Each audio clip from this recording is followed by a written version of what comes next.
Good morning to everyone. Welcome back again. लोगोफोर फिन खेबसे बयखौबो नैबे आंनि चेनेलावहाय बरायग्रोनानै लानाय जाबाय। थ' लोगोफोर जायफोरा मोजां मोनो नोंथांमोना भिडिअखौ जोबजासे नायलांनो हागोन।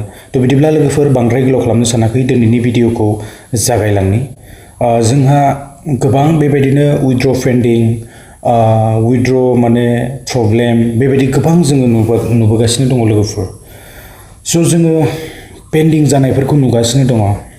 थाबैनो बियो साइट लागोन नामा एफकेबि एप्लिकेशनाहाय बा दोरोदगोन नामा बेसेबां गोबाव जाखो थ' कमप्लिट डिटेल्सखौ आं खिन्थालांगासिनो दङ। थ' बिदिब्ला जागायलांदिनि एफकेबि एप्लिकेशन्सआवहाय फैबाय। एफकेबि एप्लिकेशन्सआवहाय फैबाय लोगोफोर। एप्लिकेशन्सआहाय बियो बेबायदिनो मार्केटाव सोलिगासिनो दङ फ्राय एसे गोबावानो जाबाय 2-3 मास बेबायदिसोआनो जालांबाय जानांगौ। जोङो दासिमबो ना बेबायदि उइथड्र पेन्डिंफोर नुनो मोनदोंब्लाबो बेवहाय जोङो उइथड्रखौ साक्सेस जानायखौ नुनो मोनगासिनो लोगोफोर। प्रब्लेम गैया दासिमबो खिन्थु सम माने बेवहाय 502 बेबायदि एरर मारियो आरोना। थ' बेखौ जोङो प्रब्लेम मोनो नेट गैयाबाथाय बेबायदि जायो आरो। थ' बिखेक बेलेग जेबो प्रब्लेम गैया। माब्ला खारगोन दा बेखौ जोङो जेबो बुंथ'नो हाया आरो एसे गोजाम जायोब्लाथाय जोंहा बयनिबो सायाव बेबायदि कनफिउस बा डाउटफोरा थायो खिन्थु इमान सहसाव खारनाय नङा लोगोफोर। थ' जियानो हक आङो दिन्थिलांगासिनो आङो दिनैबो उइथड्र खालामनो लादों आरो आं बेनिफ्राय माबोरै उइथड्र खालामगोन नोंथांमोननो आङो एसे लाइभ प्रुफ दिन्थिनो नागिरदों। थ' लोगोफोर बिदिब्ला नायलांबाय थायोब्लानो जाबाय। आङो उइथड्र प्रसेसआव थांनि। उइथड्र प्रसेसआव थांबाय बेवहाय एमाउन्टखौ होनांगोन 300। आङो दिनैबो उइथड्र खालामगोन बेवहाय जोंहा पासवार्डखौ होनांगोन आरोना लोगोफोर। बिदिब्ला आङो बेवहाय दा उइथड्र पासवार्डखौ होनानै होबाय। थ' आङो नैबेखौ साबमिट खालामना होनोसै। साबमिट खालामबाय नाय दिनै साक्सेसफुल जाबाय। साक्सेसफुल ओंखारबोखाबाय नै। थ' आङो बेबायदिनो दैलि टु दैलि बेवहाय उइथड्र खालामगासिनो दङ आरो आंनिया फैसाया दानदोंना दानाखै थ' आङो बेखौ दा नायनि एसेट्सआव थांनानै फैसाया अलरेडि दानबाय नै। थ' 1251 दङ उइथड्र जाबाय आरोना। थ' बियो दा एकाउन्टआव हाबगोन खिन्थु बियो टाइम लागोन दा लोगो लोगो बियो माने एकाउन्टआवहाय हाबाखै लोगोफोर। लोगो लोगो बियो एकाउन्टआव हाबाखै। दा बियो 2थासो समावहाय फैसाया क्रेडिट जागोन आरोना एकाउन्टआवहाय। थ' बेबायदिनो नोंथांमोना उइथड्र खालामनो हागोन जेबो बेवहाय प्रब्लेम गैया। आरो सोरबाफोर दासिमबो रेजिस्टार खालामनानै ओरैनो थाबाय थादोंना थ' नोंथांमोना डिप'जिट खालामोब्लानो जाबाय। ओरैनो थानो नाङा। ट्रेडिंआ जागासिनो दङ आरो सोलिगासिनो दङ।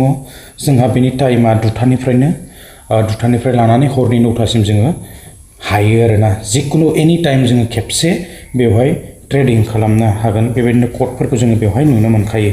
थ' आङो बांद्राय एफकेबिनि सायाव गोलाव खालामनो सानाखै आरो बेयो बेबायदि दासिमबो ना खारगोन बेबायदि जोङो आपडेट्सफोर जोङो मोननो हायाखै जेबो।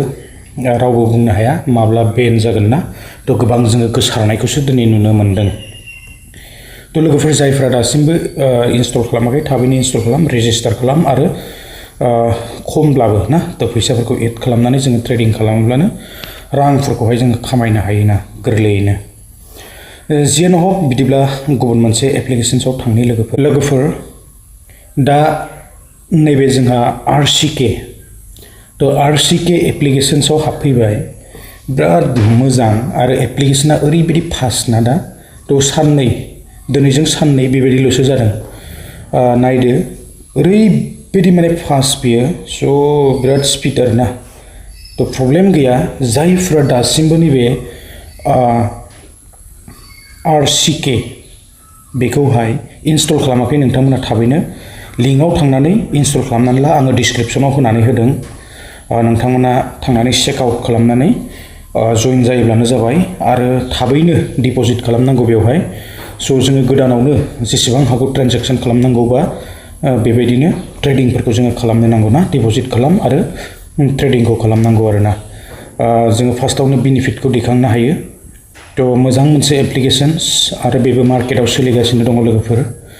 प्रब्लेम जेबो गैया गासिबो एखे एफकेबिनि बायदिनो रिसार्चनि प्रब्लेम जेबो गैया बेबायदि नैबेहाय मोनथाम अपसन दंखायो नै बेबायदिनो RCK2 RCK3 RCK1 ना थ' जोङो बेबायदि होनानै जायखिजाया मोनसे सेलेक्ट खालामनानै बेवहाय एमाउन्टखौ जोङो नुनो मोनो नै एमाउन्टआ जोंहा 10,000आनो हाइस 600निफ्राय लानानै 1,000 2,000 3,000 5,000बो दोननो हायो 7,000 दोननो हायो 9,000 दोननो हायो आरो बेवहाय जोङो लास्ट 10,000 दोननो हायो आरोना थ' बेहाय एमाउन्टखौ होदो बेबायदिनो 10,000 होबाय होनानै जोङो बेयाव साबमिट खालामनानै होयोब्लानो बेबायदि डिप'जिट जागोन आरोना थ' डिप'जिटखौ जोङो हाखागोन गासैबो जायफोरा एप्सखौ इनस्टल खालामाखै जोङो डाइरेक्टलि बेबायदि एप्सखौ मोननो हायाना थ' लिंकआव थांनानै जोङो रेजिस्टार खालामोब्ला जोङो बेबायदि डिसप्लेयाव बेबायदि फैनायखौ जोङो नुनो मोनगोन आरो नैबे एप गेजेरनि बे एपआव थांनानै जोङो एपखौ डाउनलड होयोब्लानो जाबाय आरोना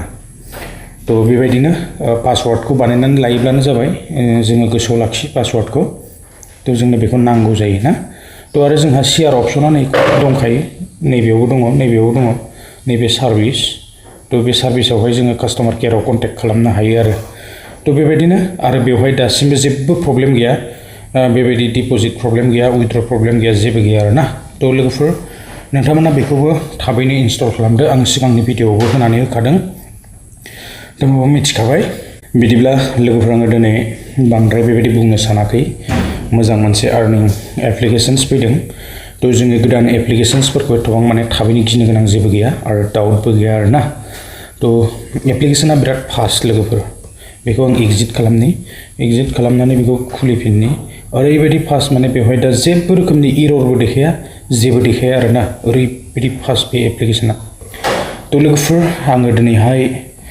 बेबायदिनो बेखिनि भिडिअखौनो आङो लानानै फैदोंमोन आरो बांद्राय गोलाव खालामबाय थानो सानाखै जोंहा टाइमा 6टानिफ्राय लानानै जोङो बेहाय ट्रेडिं खालामनो हायो सिगनेल दंखायो नै गाहायाव सिगनेलाव थाङोब्लानो जोङो टेलिग्रामाव रिडाइरेक्ट जाखायो लोगोफोर जेबो प्रब्लेम गैया आरोना थ' टेलिग्रामाव बेबायदि रिडाइरेक्ट जायो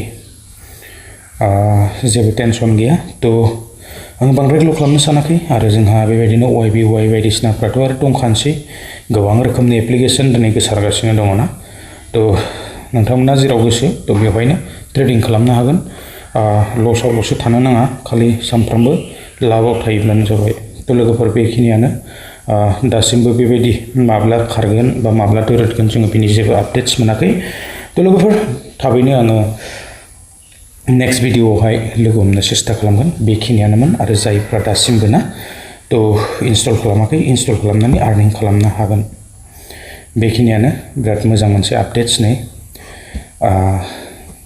गोदान मोनसे एप्लिकेशन्स थ' जोङो गोबां खामायनो हायो आरो बेबायदिनो आर्निं खालामबाय थानो हायो ना थ' बिदिब्ला लोगोफोर दिनैनि भिडिअखौ आं बेखिनियावनो एन्ड खालामबाय गोजोन्थों बाय